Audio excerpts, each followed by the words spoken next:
I think oftentimes people take their problems, and I see it all the time. People take their problems from one place to the next place, to another place, and they just create more problems, and they create problems for other people because of the fact that they can't leave the problem alone. Right. They can't leave the problem where it's at, and they can't get to a place where they're creating a state of mind that gets you ready for a new beginning. Yeah. And I think that every time you get through something, there is a new beginning. Welcome to the Push Podcast. Why push? Because a nudge is just too friendly. And friend, we're here to help you get your shit together. I'm Eddie. And I'm Janelle. And we're the Copelands. We've got 3 daughters, 2 businesses, a mortgage, and lots of responsibilities. So just like you, we're struggling to find that perfect balance of ambitious go-getter hustle while still staying present, loving our kids, and working on our relationship. And doing the laundry, going to the grocery store. Oh, and don't forget being mindful. Yeah, all of the stuff. So if you're juggling all the things, but you're also trying to get to the next level, guess what? You're in the right place. So get ready to be pushed.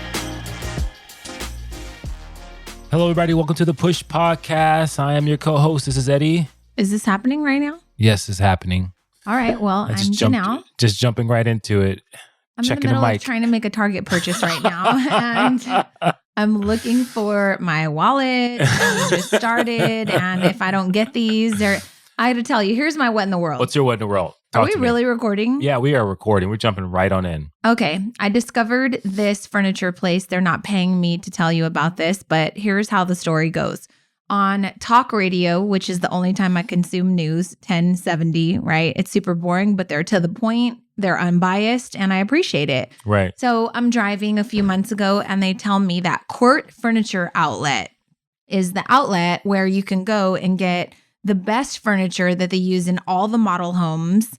And some of it's new, some of it's used because they've used it to stage homes or whatever.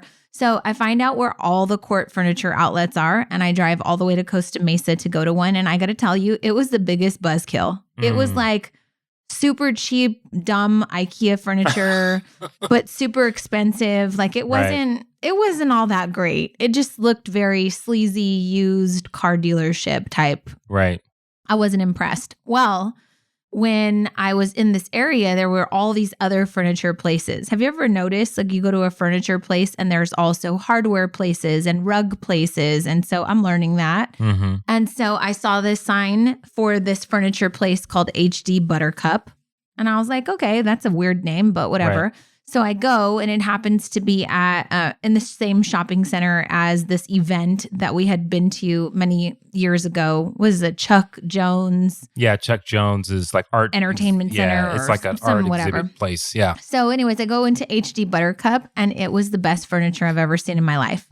Is it high definition? High-end, beautiful, really contemporary stuff that just looks rich. Right. And I was like, this is what I've been missing out on my whole life. You didn't even have to see. You just saw a couple things and you're like, this is everything. I was like, I love everything in here. It's like one of those places where all the wood looks really high end. All the wood matches.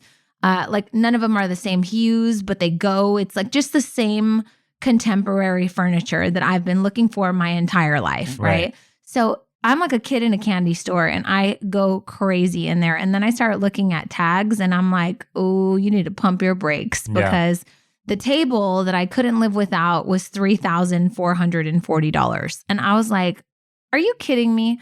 So the sign said up to 75% off. Mm-hmm. Like it was on sale. It was the day before Thanksgiving, right? So I said, are these your Black Friday specials? And he goes, yeah, what are you looking at? I said, well, I'm interested in this table, but what's like the best deal you could give on this table? Are the prices negotiable? And he kind of chuckled because why? I asked that. Right. Are the prices negotiable? Because this shit says $3,440. You know what's interesting? When you say that, the negotiation has already begun. Like as soon as you ask that. But you'd be surprised how many people don't ask that. Hey, is this negotiable? Right. I told Jasmine, our oldest daughter, when she went for an interview, I said, ask what the going rate is, like what they're offering you, and then ask them if it's negotiable. Right. She was like, I'm not going to do that. Okay, well, closed mouths don't get fed. This is also why women are underpaid, because we don't have the audacity to ask. I ask for lots of things. Yeah. We've talked about that many times on the podcast, right? Yeah. So I ask the guy, and he says, well, yeah, it's negotiable. And I said, okay, well, what's the best deal you can give me on this table? Because I really like it. I have to have it. But there's no way I'm spending $3,400 on this. He goes, I'll give it to you for $1,500. And I was like, okay, I mean, that's cool. Let me think about it. I'm going to walk around. And I don't need a $1,500 table, but I really liked it. And it was beautiful. And I wanted something from the store, right? Right. And then I stumble across this room that has all of these amazing bar stools. And I'm like, oh my God, these are my dream bar stools. Every one of them is just like something you see in a contemporary magazine or something, right? This isn't something you order from like IKEA or go to Home Goods or TJ Maxx. This is not TJ Maxx shit, right? Yeah, and there's nothing wrong with those stores if they want to. And I'll tell you how I went and bought some. I'll get to that in a second. I buy lots of stuff from TJ Maxx and Home Goods, right? If they want to be a sponsor of the Push Podcast, I'm all for it because I go a lot. Yeah, I go a lot. A lot of stuff in my kitchens from TJ Maxx, Home Goods. I'm always here for a bargain. But the point is, HD Buttercup in Costa Mesa, found it, loved it, whatever.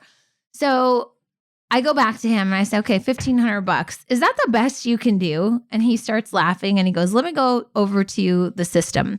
So he comes back and he goes, it's the last one in the entire company. I said, oh, maybe you've had it for a long time. Maybe you'd like to let it go, get it off your hands, make room for new inventory. So he starts laughing. He goes, I'll tell you what, I'll give it to you for $700. Thank you. Thank you. Yes. Wrap it up. Let's go. Right. Okay, so then he says, it doesn't fit in my car. So he says, I'll give you 7 days to come pick it up. We'll put a tag on it. It says sold, whatever. So I go back on the 7th day. I go to rent a U-Haul. It's a Tuesday. I'm excited. One of my friends, shout out to Nicole. She's going to come with me, drive the U-Haul to Costa Mesa. She wanted to see some furniture. We go. And before, I got the U-Haul, I was waiting for her to finish school because she's a teacher, and I knew that I had to fill up gas. So I went and put $25 worth of gas in so I didn't have to get gas later. Right. And then I was like, let me call them before we go out there. And they're closed Tuesdays and Wednesdays. That's a bummer, right? What?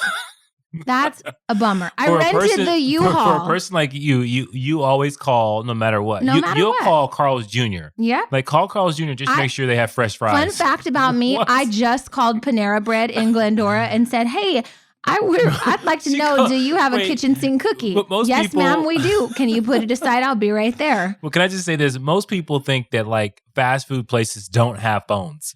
Before I met you and we got married and all this kind of stuff, and you started saying you should call them, and we'd be calling Jack in the Box. No, we've never called Jack in the Box. You're exaggerating. Okay, well, but I did call Panera. Yes. I've never called another fast food restaurant. I'm pretty sure you had me call somewhere random. I'm I don't think they have a phone number there. Call Pollo Loco and make sure they got chicken or something crazy. Hey, Pollo Loco has been out of chicken before, so but no, I've never called a fast food place. You're exaggerating. But I do call to double confirm why, because my time I can never get back. And you would agree, I think, that I'm really good with my time. I'm really efficient. Today, for example, I'm going to pivot my story now. For example, I tell my husband, hey, can you help me with these 3 errands? Because I have 6 errands. So you're off today. Why don't you help, right? So I need you to go pick up some lotion from Walmart. Here's a list for Costco. And then where was the third place? Trader Joe's. Okay. So here's 3 things, 3 lists. Right. I said, if I were you. I had to go to eye appointment. Right. I said it was at 2:00 when I left you.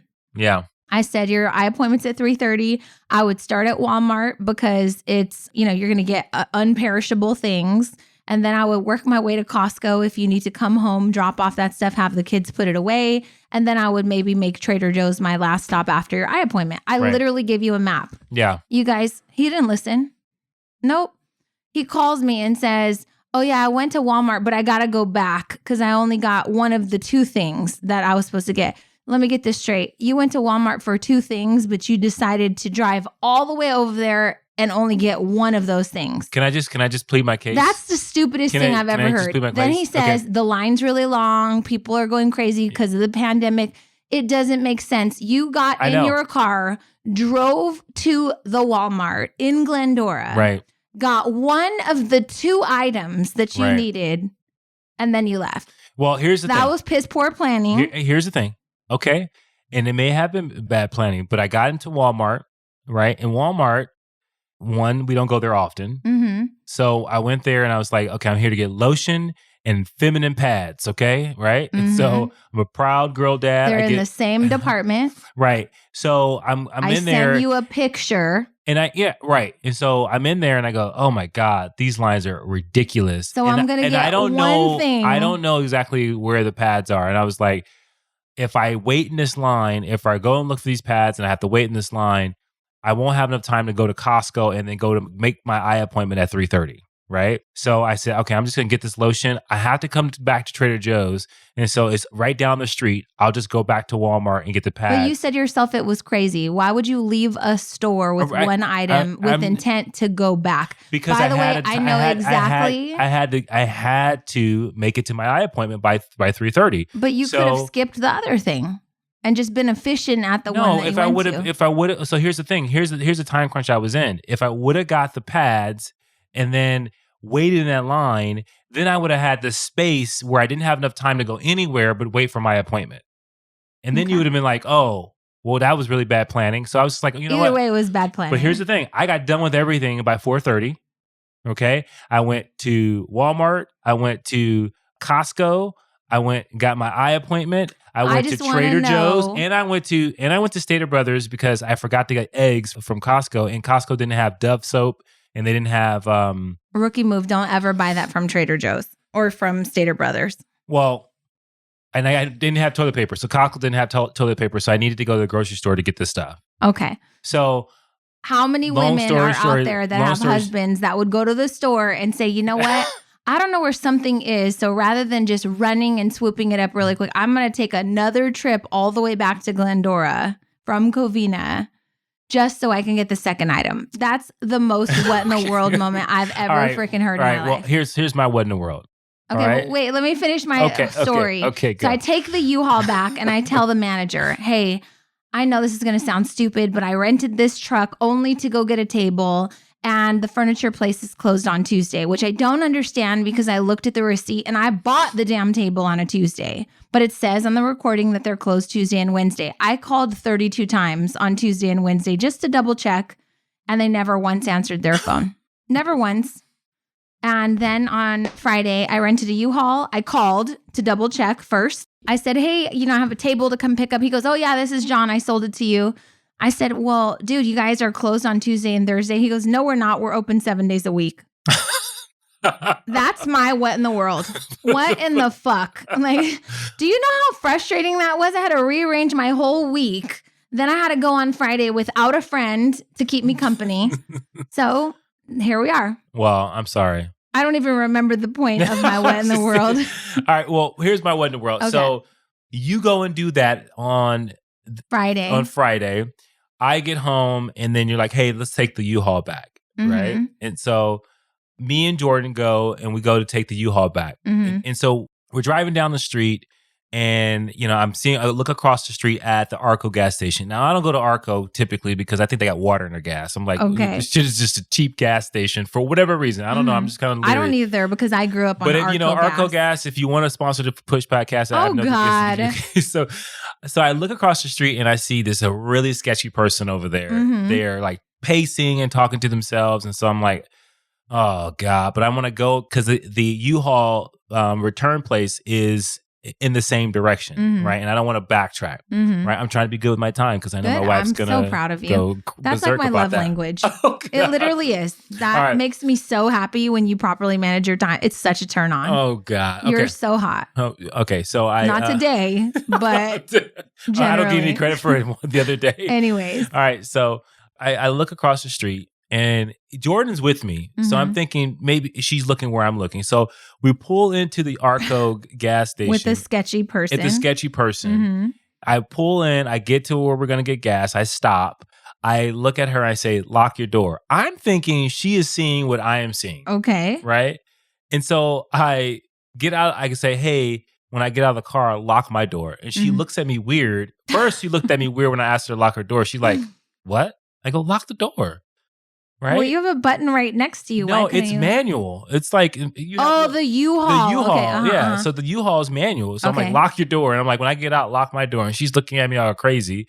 And so I'm getting gas. And this crazy person is like looks at me, makes complete eye contact with me. And I always think if someone really crazy like that looks at me in the eye, will it pass over the craziness to me? I don't know. I just didn't want to make eye contact. Okay. Like a possession? Yeah. So I pumped the gas. They're like, get it real close. And I'm like, okay, if I have to, like, I wear a size 12 shoe or 11 and a half on the, depending on the shoe. If I have to like kick this person away from me, I have no problem doing it, but they're getting real close. Real close to the car, to real Jordan, close to me. to you. Okay. Yeah. And so I get in the car and I knock on the window and she opens the door and I'm like, man, I said, that crazy person. She goes, what crazy person? I said, you didn't see the person storming around the gas station looking crazy and all? She goes, no. I said, why do you think I told you to lock your door? She goes, I don't know. That's why I was like, why does it want me to lock the door? And I was like, what have we done to these children that have no awareness? They didn't grow up in the hood. What in the world is going on? She had zero idea that she was in danger. Yeah, right? we have kept them far too safe. I'm just saying. But I was like, I said, I don't understand. You didn't see that person? She goes, no. I go, what were you looking at? Like, what are you paying attention to? Like, I don't understand. And so it made me think, I was just like, wow, Well, you're her father. You're her 240-pound father. I know, I was going to protect her. Right. But if I was not there, if she was 5 years older and she had to return a U-Haul, she would not have saw the crazy person, would have left the door open. The crazy person would have jumped in the car and drove away with the U-Haul like fucking bat out of hell. And she would have been like, I didn't even see it coming. Where did that person come from? Right? She's pretty aware though. No. I mean, not in that situation. I won't have her back with that. Right. But so like the situational awareness is so important. But that was my what in the world that I was like. Well, they haven't. And I had another up, what in the world, but I don't know if I want to say it. Well, they haven't grown up in a place where like they've needed to pay attention because we have protected them. Yeah, and maybe we robbed them of that. Yeah, I'm just going to tell you, you should walk, send your kids down some sketchy ass alleys. That's what they need. And they need to be around some sketchy suspects because you need to see how will they respond. Right. Like the kids know I'm crazy. I have a knife in my purse. I have a knife in my center console. There's been a couple of times where there was someone sketchy walking towards us and I just pull out the knife and I'll flash it. Like, I don't care. There was a time, and this is a whole podcast episode in itself. Remember, someone knocked on our door saying that someone was chasing them. I should save this for the next one, but I'm already in the story. So what would you do if someone knocked on your door at 11 o'clock at night, like frantically, like aggressively? Right. And we have glass on our door, so I didn't peek over. I just said, who is it? And she said, someone's chasing me. Please let me in. All I could think about was, what if she's really being chased? What if it was my daughter and she was being chased by someone and she was knocking on a neighbor's door? If they didn't let one of my daughters in, I'd freak out, right? Long story short, I let this lady in. She winds up being a crackhead. She's homeless. I call the police. I've got a knife in my hand. And I'm fully capable and ready to fight her crackhead ass to get her out of my house to protect my family, right? So I wind up strong-arming her, putting her out. And then immediately when I closed and locked the door, I ran through the house holding a knife to make sure that she wasn't trying to deflect or distract me while someone broke in, right? So I don't know. You'd think that they would see me, like that craziness kick in and be like, oh, my mom always goes for the knives. Yeah. Well, I bring up that story, and then I have another one in the world that I think I have to say. God. And I'm gonna say no. I'm gonna do this right now because this was interesting. So my wife, love her to death.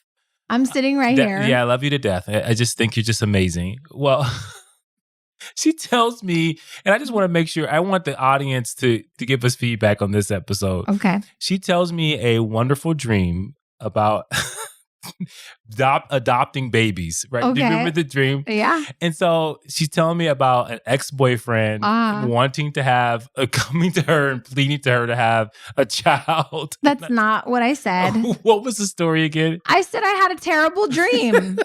And then I didn't say anything about it. And you asked me again. So I was like, we were going to adopt a baby. There was this whole thing that they ran. All these kids needed homes, whatever. These moms were pregnant.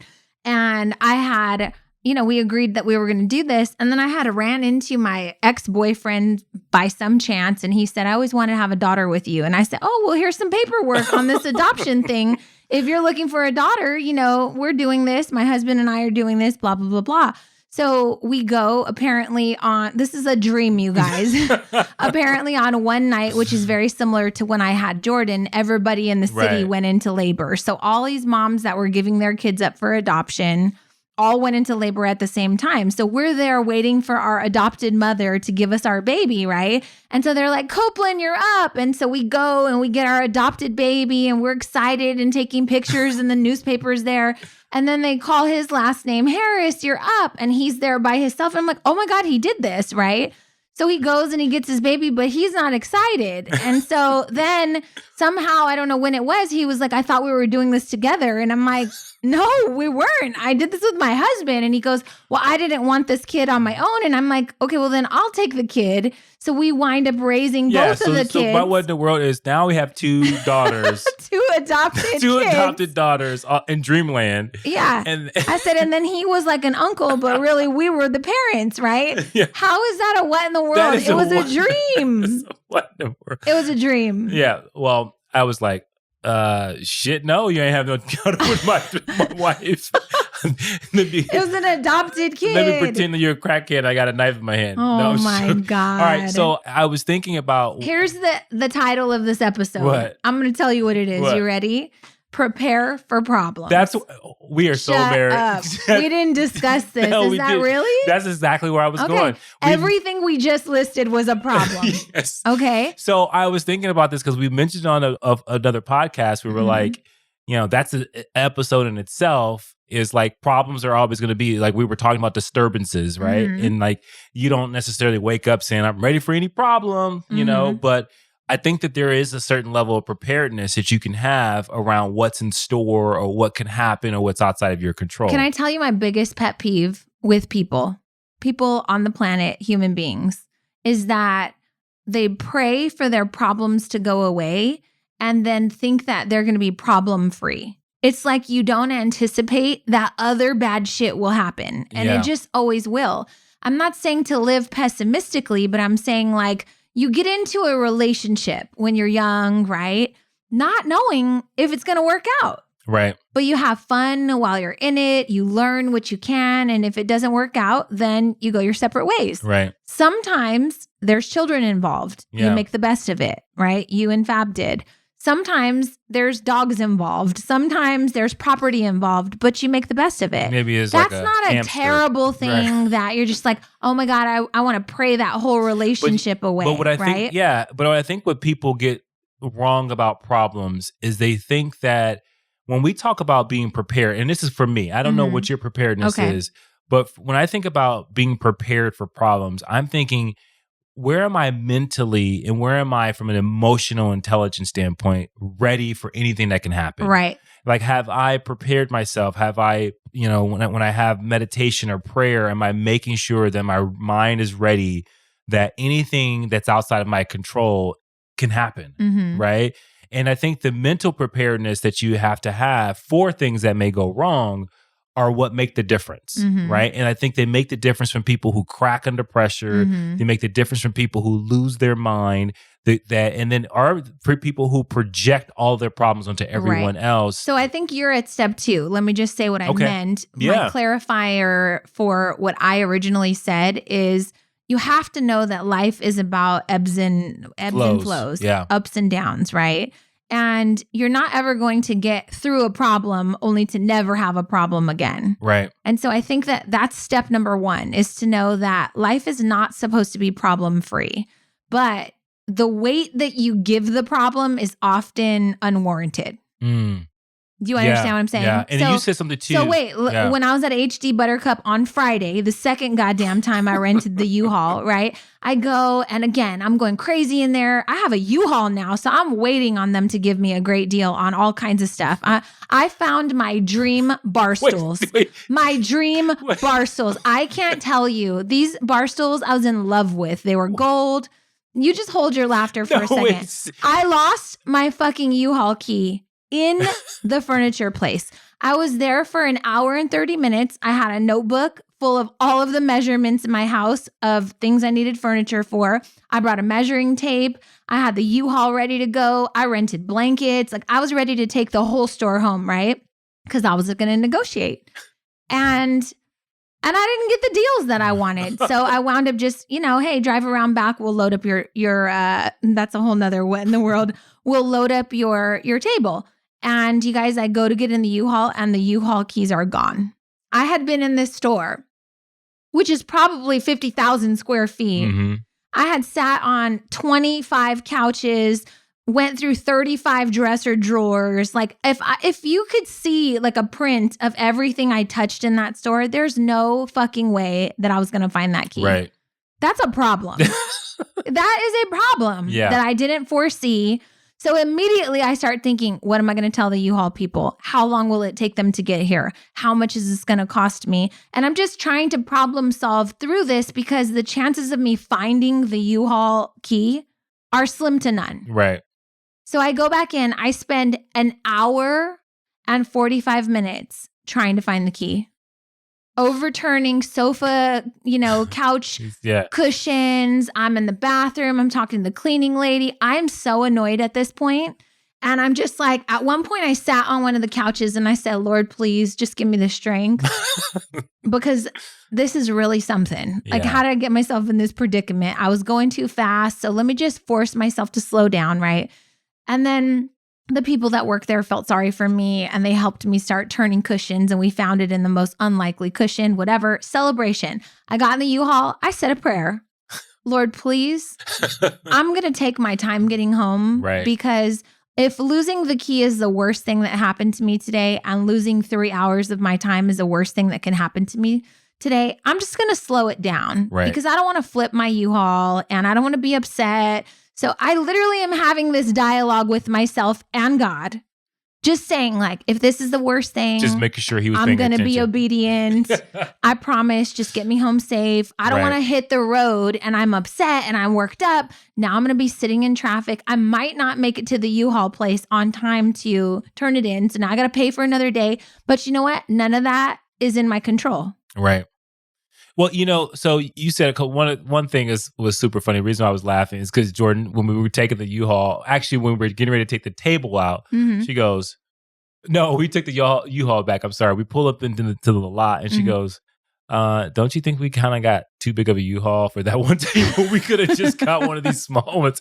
I said, I think Mom had high expectations of what she was going to bring back. And they didn't have anything smaller my defense. She was like, oh, they have different sizes. I think we got the wrong size, Dad. It's like, no, I think she had high hopes. Yeah. But couple things I just want to make sure people are listening to, because although that is a story that can sound really annoying and all those different things. Oh, I was fucking heated. But you said something before you started the story. You said like problems you have to get through. Right. You can't just avoid. You can't try to skip. You can't try to ignore. You can't do anything but get through it. It is the shortest distance between where you are at and where you're trying to get to as far as the problem is concerned is to get through it. And then so I want to touch on that a little bit, but also what you said I thought was important is that, and we talked about this with our students today, like you took the problem and you had to get through it and you had to get help and you had to get all these things and you found the keys. And then you worked to get to a different state of mind. Oh, I had to pep talk myself. Right. And so I want people to understand that, like, I like to think of you have a problem state and you have a creation state, right? And what you did is you got in a car and you got into a creation state to create a new state of mind so that you didn't take that problem and bring that problem into your vehicle. I was leaving that problem in that furniture store. They still got them, actually. Yeah, you need to be left behind.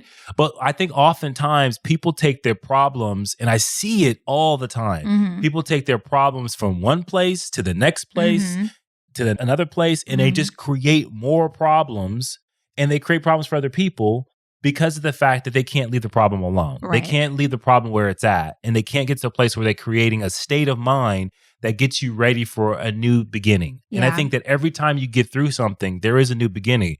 And I think this episode is so fitting because it's going to come out you hear this on the 15th.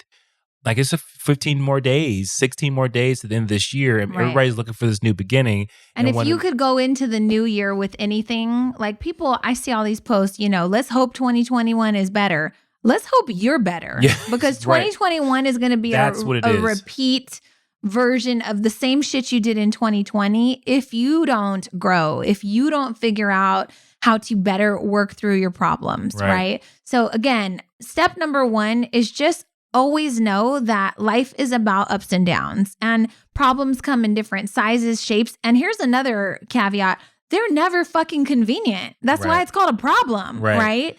And so I think it's like taking your favorite movie and saying, I'm going to watch the beginning. As soon as the problem shows up, I'm going to fast forward to the end until the place where until it's a happy ending. Happy ending. That is not what life's about. And that's what you wouldn't enjoy the movie either. Right. Right. And so I think it's important that people understand that you got through 2020, right? And I think if you were lucky and blessed. If you were lucky and blessed. And I think that you have to look at not that the problem of coronavirus is going to go away. I think you have to look at it and saying, how am I going to look at this as a fresh start, a new beginning, create a new state of mind that is prepared for whatever is to come in 2021? Because as we're ending this year, we're starting to see things are surging, cases are surging. I got to tell you, people today, when I was shopping, I felt shopping like and panic. They were like a frantic state. Like people were pushing their cart faster. I can see people were like their looks on their faces. And so I think that there's a stress level that I think that socially everyone is adopting and like taking on this burden of like, I don't know what's going to happen. So I gotta buy all the toilet paper in the world. Right. And I think I understand that, but at the same time, what else are they putting themselves in? Like, are they creating the stress they're taking home to their kids? Are they creating the stress that they're taking to their workplace? And I think the stress is probably more impactful and could be more deadly than the disease itself. So I think it's just a mindset that we have to make sure that we're prepared with. As you're talking, I'm just thinking of all of the problems that continued that day. Like that U-Haul day. After I lost the key, I had some positive, I had to push myself to a better place. And then I was like, you know what? Fuck it. I'm going to be late already. So I may as well just check and see if there's a cost plus world market out here and see if they have the chairs that I want. Right. So I walk in, check. The guy takes an hour. By the way, I thought it was going to be like a 20-minute thing. Do you have them? Yes or no? Here's my money. Thank you. So I had ordered food. Now my food's cold. I haven't eaten all day. Okay, that's a problem. Whatever. Then we load him up in the U-Haul.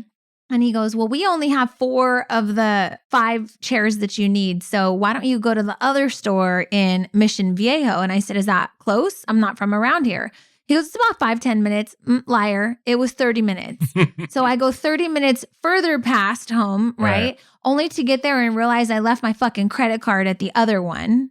So I'm heated. Like, oh my God. I'm just like, okay, Jesus, help me. I need you to literally take the wheel of the U-Haul because whatever. What am I going to do? Well, I'm not going to go back for it. I'm just going to have to order another credit card.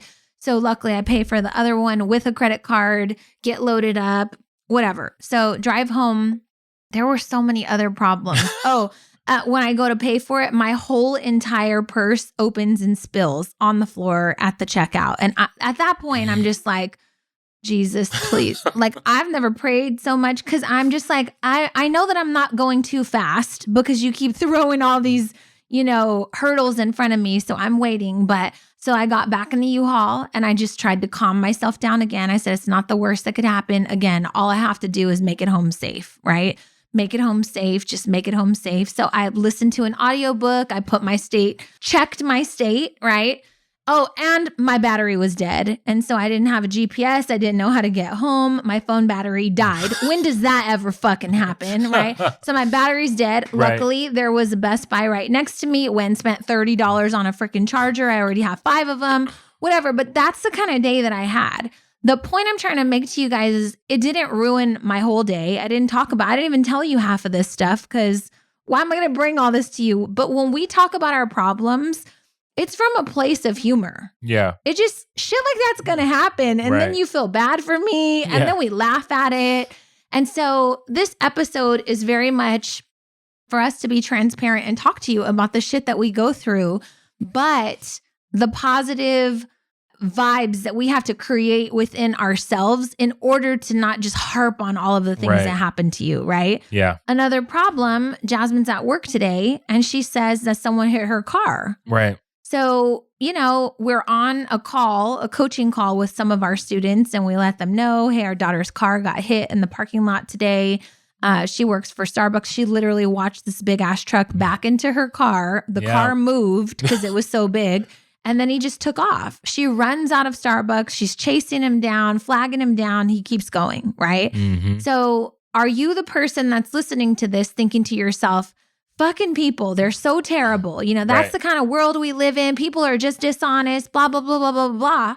Or are you the kind of person that listens to that story and says, what a great teachable moment for our kid. Right. Talk to the people about that. As soon as she called, I knew, one, she wasn't in the car. Two, what a blessing. What a blessing she wasn't in the car and there was no. Then I thought this is a really good opportunity where she gets to learn how to navigate insurance, a rental car. Yeah, with a stranger, like all the different things that I think people would call adulting, right? You're dealing with a problem. And I think my tone of voice on the call was like very, very calm. Like, okay, this is what you want to do. She asked me questions. I told her what she wanted to do. And then there was moments where I said, it's up to you, right? How you want to handle this. Do you want to go through her insurance? Do you want to just, deal with the guy paying cash or whatever the case may be? But I thought it was a really good opportunity for her to learn how to deal with this. And so I didn't try to like micromanage the situation and say, I'll be right there and I'll talk to the police for you or while you do a police report. But how many parents would do that? Yeah, some people would swoop. Listening? We were we were having a coaching call and someone said, I would tell them I'm on my way. Yep. I'm on my way. But that was not the case. And I was very nonchalant. I was like, that stuff kind of happens. So the point is, though, we are trying to instill and apply a little bit of pressure to our children so they're prepared for problems to arise, right? And we're also trying to model it. Like, I think that for us, I think we've done a really good job of not flying off the handle when there is a problem or when there is a situation that arises. I think us being really even keel, I think helps them.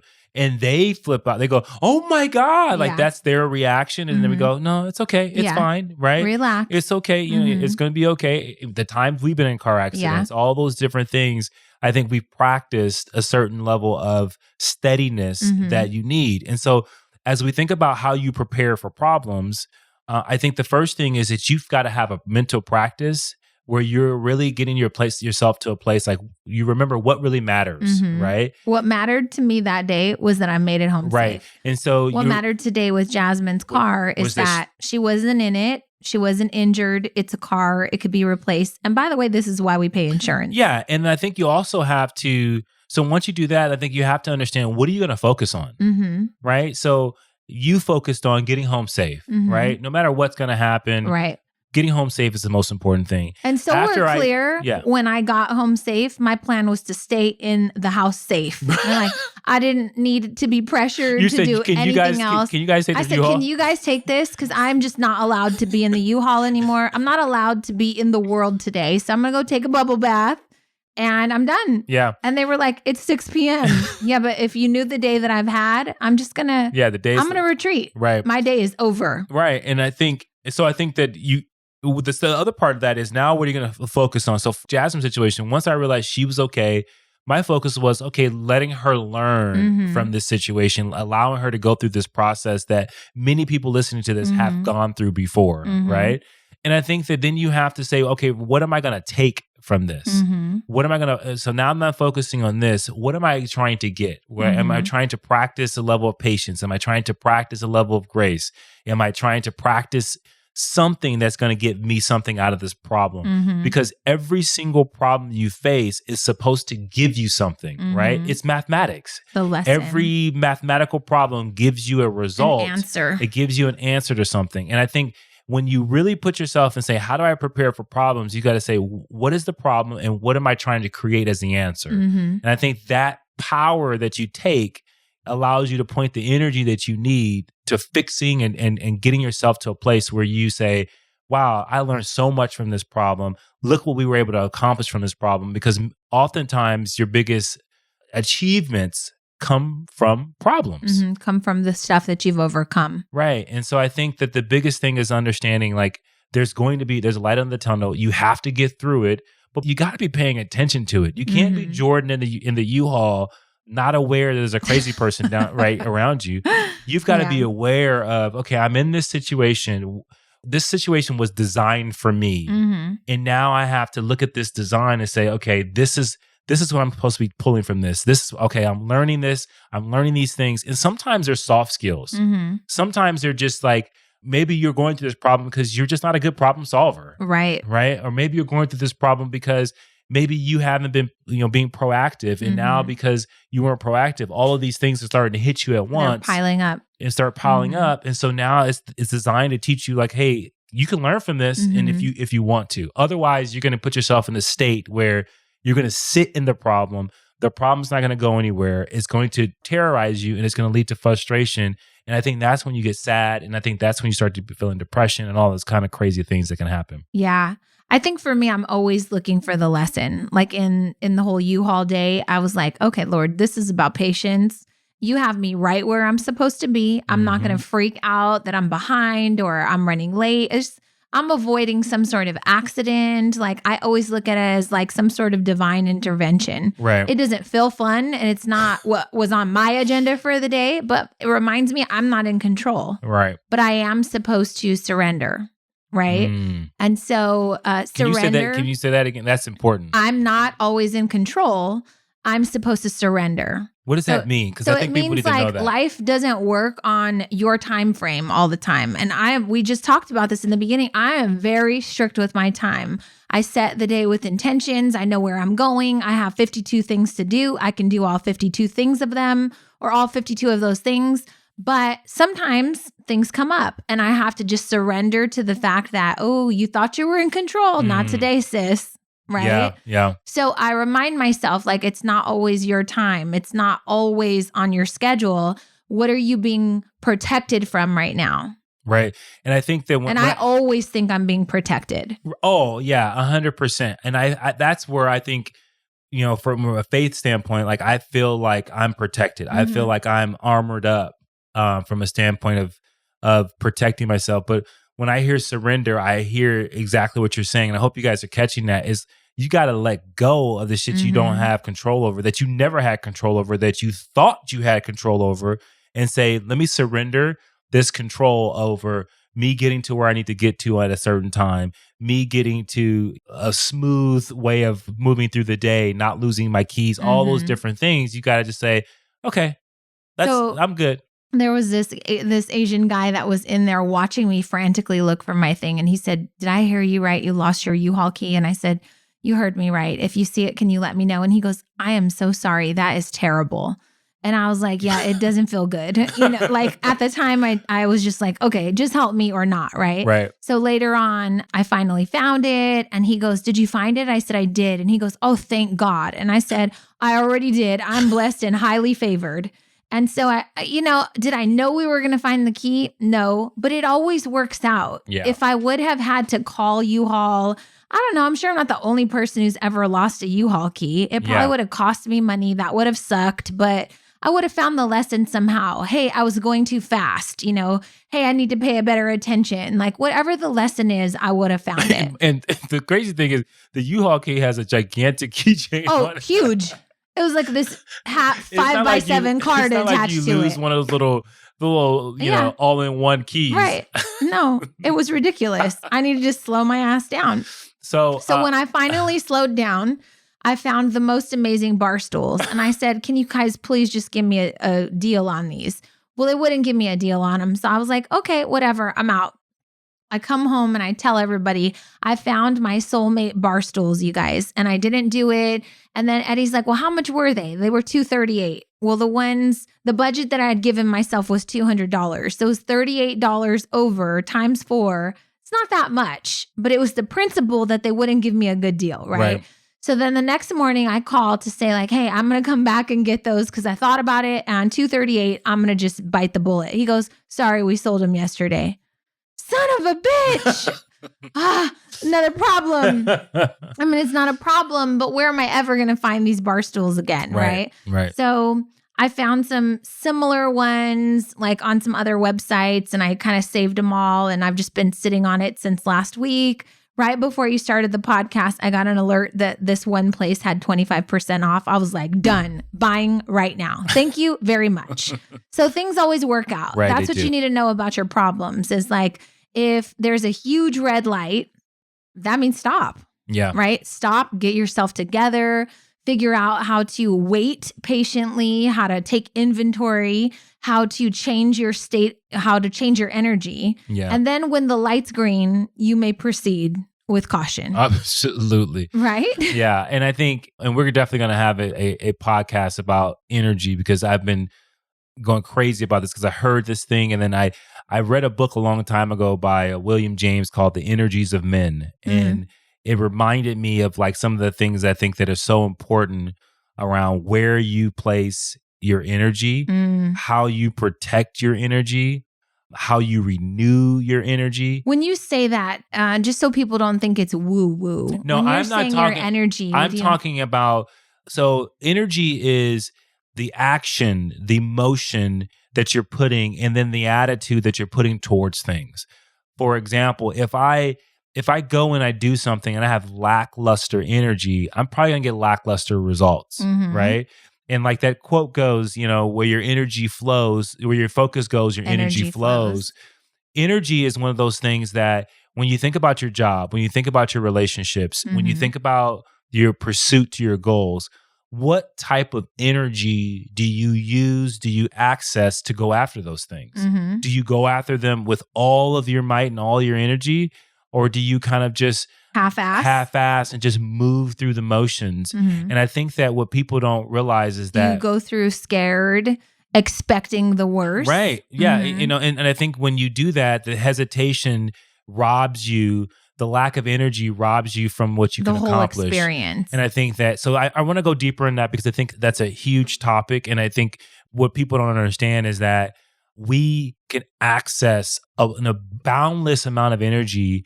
And we also have the ability to access a second wind because we've all gotten tired. Right. We've all lost steam. But to be able to have access to a second wind, and runners know that. They're running, several miles. I'm not a runner, but I've heard about this. They're running and all of a sudden they get their second wind and that kicks in and that can push them through the finish line. And so we're going to talk more about that because I think that's a huge topic. And if we can get people and we can show them how to access energy at a high level, I think it's a good thing. So more to come in the next Push podcast. Yeah. So if you got something out of this, or if we made you laugh, a couple of our friends, that have our phone numbers, they text us and say, I'm cooking dinner and I'm laughing my ass off right now. And they'll quote certain things. Please, if you don't have our cell phone numbers and you don't text us, can you just take 2 seconds and leave a review here on iTunes so that way we know if you're getting something out of this? Are we helping to push you into a higher level of yourself? Are we helping to push you into a better perspective? Are we helping to push you to be prepared for what's to come and what's in store for you in 2021? So if so, let us know. It's our honor to be here with you. Thanks for sharing space with us, and check your energy. Push through. Thank you for listening to the Push Podcast. Hey, we want to hear from you. So if you have a question or there's a particular topic that you want us to tackle and you want us to help you push through, you got to do something for us. You got to go to Apple Podcasts and you got to leave a rating and a review. And in that review, go ahead and leave that question with your Instagram handle so that we can shout you out when we actually answer the question. And we'll talk about that on the podcast and make sure that, hey, this particular podcast is made for you. So leave a rating, leave a review, leave your handle, and until next time, push through.